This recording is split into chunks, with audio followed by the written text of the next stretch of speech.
Assalamualaikum warahmatullahi wabarakatuh.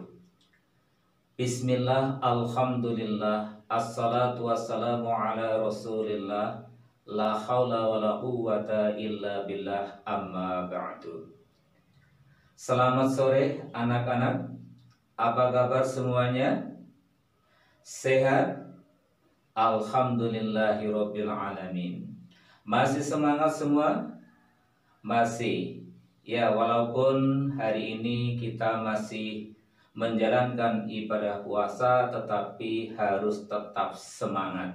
Semangat beribadah, semangat belajar, dan semangat dalam bekerja. Anak-anakku sekalian, marilah sambil menunggu berbuka puasa, kita lanjutkan pembelajaran kita sore hari ini. Pada kesempatan sore hari ini, Pak Guru akan menyampaikan materi yaitu tentang anak soleh. Harapannya setelah nanti anak-anak mengikuti pembelajaran yang akan Pak Guru sampaikan, diharapkan anak-anak satu, bisa menjelaskan pengertian anak soleh. Kemudian yang kedua, diharapkan anak-anak bisa menunjukkan contoh perilaku anak soleh.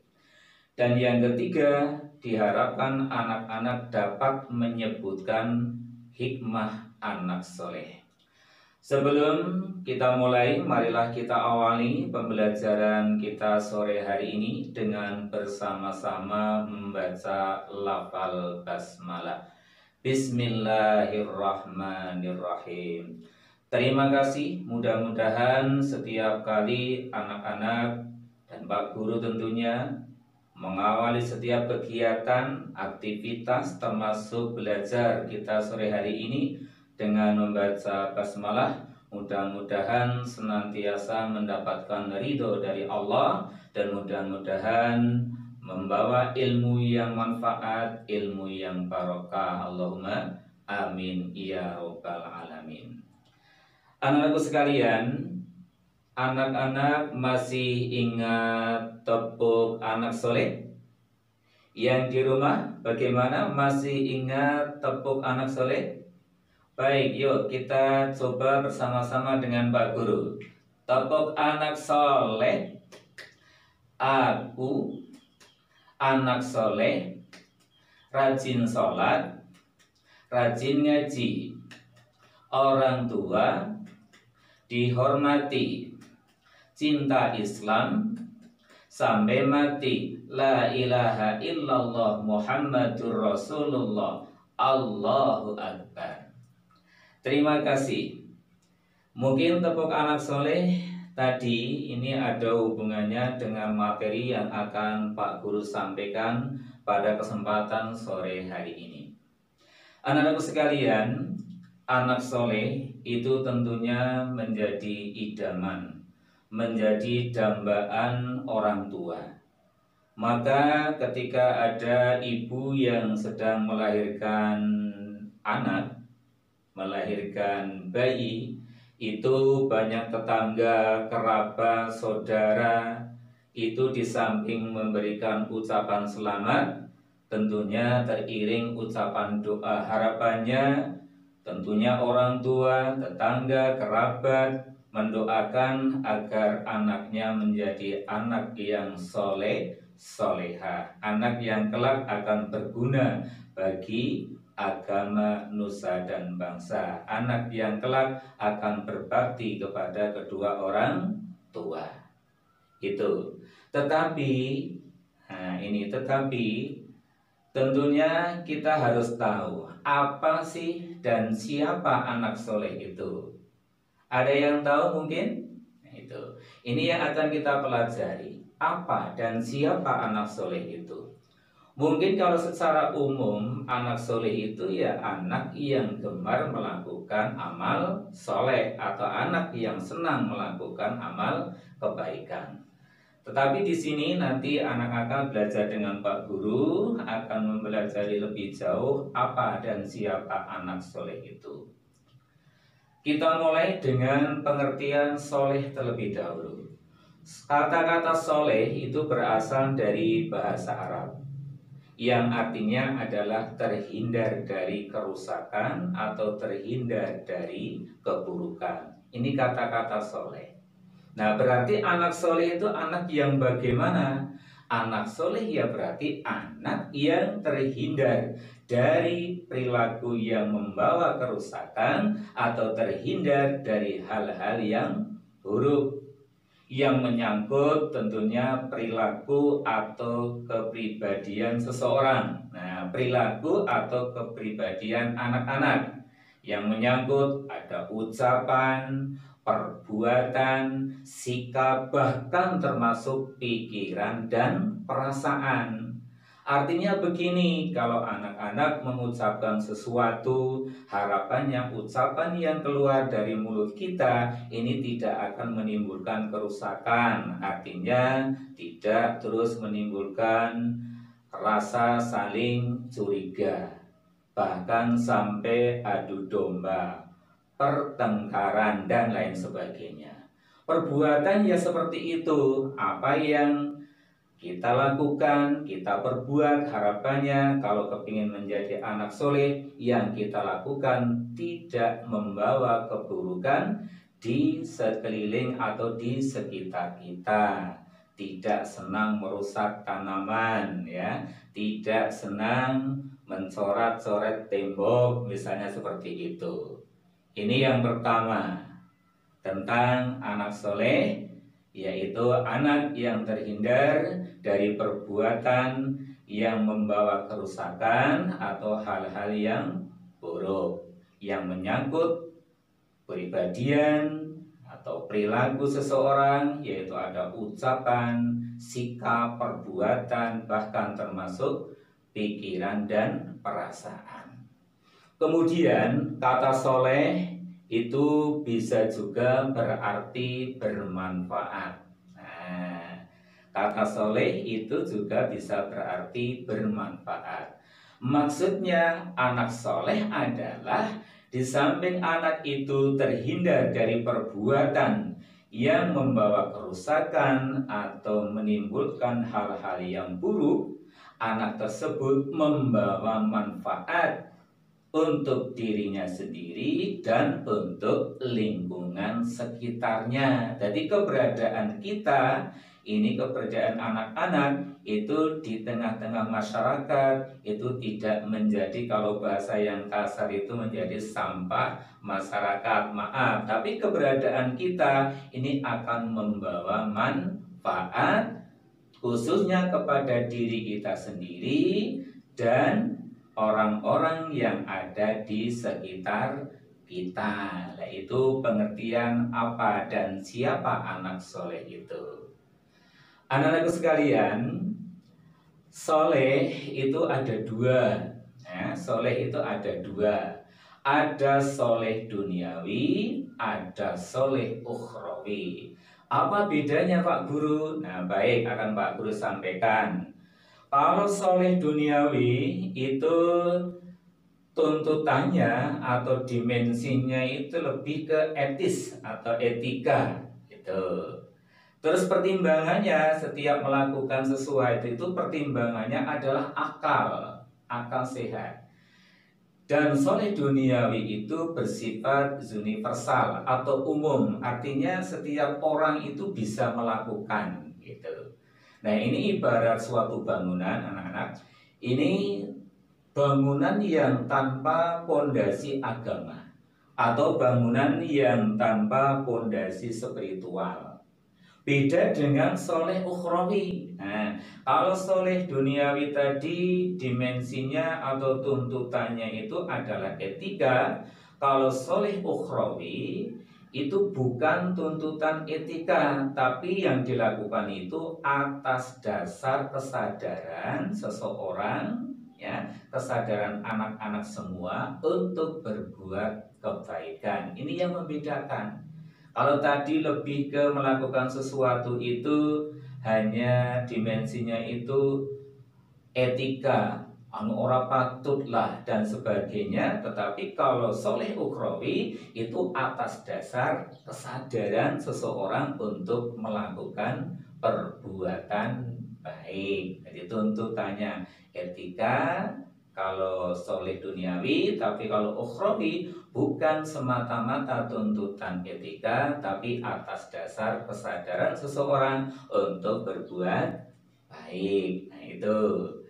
Terus kalau soleh duniawi tadi pertimbangannya itu adalah akal. Nah, kalau soleh ukhrawi tidak. Soleh ukhrawi itu adalah memperhatikan hukum agama, ya. Hukum agama bukan akal yang dipakai, ya. Itu. Jadi mempertimbangkan saya mengucapkan seperti ini boleh tidak menurut agama.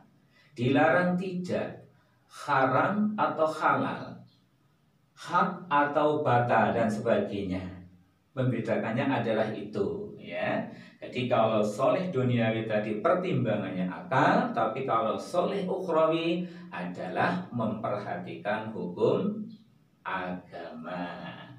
Terus lagi, tadi soleh duniawi itu bersifat umum, setiap orang itu bisa melakukan, ya, bisa melakukan. Tapi kalau soleh ukhrawi itu lahir dari keimanan seseorang, ya. Walaupun misalnya orang sama-sama melakukan yang sama, kegiatan yang sama, yang membedakan adalah ini, keimanannya, ya, lahir dari keimanan seseorang. Nah ini sebagai wujud ketaatan seseorang atau ketaatan anak-anak dalam melakukan suatu amal perbuatan ini, wujud ketaatan kepada Allah Subhanahu wa Ta'ala. Nah ini soleh itu ada dua, yaitu soleh duniawi dan soleh ukhrawi. Jadi di mana letak perbedaannya Pak Guru? Nah, anak-anak mungkin dari yang Pak Guru sampaikan, anak-anak menjadi tahu yang menjadi letak pembeda antara soleh duniawi dan soleh ukhrawi adalah keimanan seseorang. Ini yang membedakan. Bagaimana, bisa dipahami? Iya. Pak Guru contohkan begini, misalnya anak-anak sedang berjalan-jalan dengan temannya, terus melihat ada duri di jalan, ya. Kalau soleh duniawi mungkin hanya disingkirna sing apa. Nah, mungkin hanya sebatas itu. Jadi orang itu berbuat sesuatu kalau ada yang perintah bukan timbul karena kesadaran. Tapi kalau soleh ukhrawi melihat ada duri di jalan tanpa ada yang perintah, begitu melihat ada duri di jalan, dia singkirkan itu duri dan memperhatikan akibatnya. Ini duri kalau tidak saya buang, tidak saya singkirkan, takut nanti ada orang lewat menginjak duri, kakinya sakit, kalau sakitnya parah harus dibawa ke rumah sakit dan sebagainya dan sebagainya. Itu yang membedakan anak-anak. Kalau sekedar menyingkirkan duri di jalan mungkin semua orang bisa, tapi yang membedakan orang yang soleh ukhrawi itu membedakan akibat. Jikalau itu duri tidak disingkirkan akan membawa kerugian kepada orang lain. Nah ini memang hal yang seperti ini kita menyadari betul, kita menyadari betul bahwa memang manusia itu adalah punya kelebihan dan punya kekurangan. Kae geleme temandang angger diperintah, kae geleme meneng angger diharu-harui. Tapi ada anak yang tanpa diperintah mau melakukan sesuatu, ya, tanpa diharu-harui bisa dia menjaga diri. Nah ini yang membedakan, karena memang setiap manusia, anak-anak di antara anak yang satu, anak yang lain ini mempunyai kelebihan dan kekurangan. Nah ini kelebihan yang diberikan oleh Allah, ya, kelebihan yang ada pada diri kita ini tentunya harus kita gunakan untuk berbagi kebaikan. Apa kelebihan yang anak-anak miliki? Mari kita gunakan untuk berbagi kebaikan. Nah, sebaliknya, kekurangan yang ada pada diri kita, kekurangan yang ada pada diri anak-anak sekalian, ini harus kita sadari. Iya ya, yang anak kekurangannya ya disadari dan mau dikoreksi. Nah ini, jadi kelebihan, siap untuk berbagi kebaikan, kekurangan yang ada pada diri kita, ini kita sadari dan kita koreksi dan kita mau dikoreksi oleh orang lain. Anak-anakku sekalian, sekarang Pak Guru akan menyampaikan seperti apa sih ciri-ciri anak yang soleh itu. Anak soleh solehah yang menjadi idaman dan dambaan orang tua itu yang seperti apa sih? Nah ini di tadi awal ketika anak-anak bersama Pak Guru tepuk anak soleh itu sebenarnya kalau kita camkan betul isinya itu sangat bagus itu. Sebagaimana itu yang ada di Al-Quran bahwa ciri-ciri anak yang soleh itu yang pertama kalau ditepuk tadi anak-anak tahu tepuk anak soleh yang pertama adalah rajin sholat. Nah ini kalau di Al-Quran bahwa anak yang soleh itu adalah cinta sholat 5 waktu. Nah ini anak-anak sudah sholat semua? Ya Alhamdulillah. Sholatnya orang bolong-bolong. Nah ini masih ada yang bolong-bolong. Kalau ada yang masih bolong-bolong, ayo kita perbaiki. Apalagi sekarang di bulan Ramadan, banyak kesempatan untuk sholat berjamaah dengan bapak ibu di rumah untuk memperbaiki diri kita yang tadinya sholatnya masih bolong-bolong. Mumpung di bulan Ramadan kita gunakan sebaik-baiknya. Ini cinta sholat 5 waktu, subuh, duhur, asar, maghrib, isya. Ini ya. Kemudian yang kedua, ciri yang kedua adalah rajin sholat, terus rajin ngaji. Rajin ngaji kalau dalam bahasa Al-Qurannya adalah cinta Al-Quran. Nah ini anak-anak, nah ini sekali lagi apalagi sekarang di bulan Ramadan, ayo kita gunakan yang sebaik-baiknya untuk memperbanyak tadarus Al-Quran. Anak-anak tahu bahwa ibadah di bulan Ramadan itu pahalanya akan dilipat gandakan oleh Allah Subhanahu wa Ta'ala. Ini rajin ngaji, cinta Al-Quran. Terus yang ketiga apa? 1 rajin sholat, 2 rajin ngaji, yang ketiga orang tua dihormati. Nah ini kalau dalam bahasa Al-Qurannya adalah supaya kita itu cinta, sayang kepada orang tua, sayang kepada saudara, sayang kepada sesama. Jika orang tua kita kerepotan, kita bantu. Diperintah, selagi perintahnya itu ke hal yang baik, kita kerjakan. Nasihatnya kita dengarkan, kita taati. Yang lebih penting lagi, jangan lupa anak-anak selalu mendoakan kepada orang tua. Kapan? Ada yang tahu? Ingat? Kapan? Waktu yang baik untuk mendoakan kepada kedua orang tua kapan? Iya bagus itu. Setiap selesai sholat kita jangan lupa mendoakan kepada orang tua. Nah, itu ciri yang ketiga. Kemudian yang keempat apa? Tadi ada rajin sholat, rajin ngaji, orang tua dihormati. Yang keempat adalah cinta Islam. Kalau dalam bahasa Al-Qur'annya itu adalah kita supaya taat kepada Allah, taat kepada Rasulullah. Cinta kepada Allah, cinta kepada Rasulullah. Artinya apa yang diperintahkan oleh Allah, apa yang diperintahkan oleh Rasulullah, kita harus berusaha untuk melaksanakan. Apa yang dilarang oleh Allah, yang dilarang oleh Rasulullah, kita harus berusaha sekuat kemampuan kita untuk menjauhi atau untuk meninggalkan. Nah, ini adalah ciri-ciri anak yang soleh. Yang satu apa satu? Iya, rajin sholat. Yang kedua, rajin ngaji. Yang ketiga, hormat kepada orang tua. Yang keempat apa? Taat kepada Allah, taat kepada Rasulullah. Anak-anakku sekalian, anak yang soleh, orang yang berbuat soleh, itu besok akan dikumpulkan bersama-sama para nabi, para syuhada. Nah, ini para syitikin dan solehin, orang-orang yang berbuat soleh, ini adalah teman yang paling baiknya itu menurut Allah. Jadi orang yang soleh itu termasuk orang-orang yang besok akan diberi kenikmatan oleh Allah dan insya Allah akan ditempatkan di surganya Allah Subhanahu wa Ta'ala. Untuk itu marilah perilaku anak yang soleh itu tentunya harus kita tanamkan sejak anak-anak masih kecil seperti sekarang ini, agar kelak anak-anak menjadi anak yang soleh soleha, ya, berbakti kepada kedua orang tua, bermanfaat bagi agama, bermanfaat bagi nusa dan bangsa. Allahumma amin ya robbal alamin. Anak-anakku sekalian, barangkali itu yang bisa Pak Guru sampaikan pada kesempatan sore hari ini. Mudah-mudahan dapat kita ambil manfaatnya. Kurang lebihnya saya mohon maaf yang setulus-tulusnya. Marilah kita akhiri dengan membaca lafal hamdalah.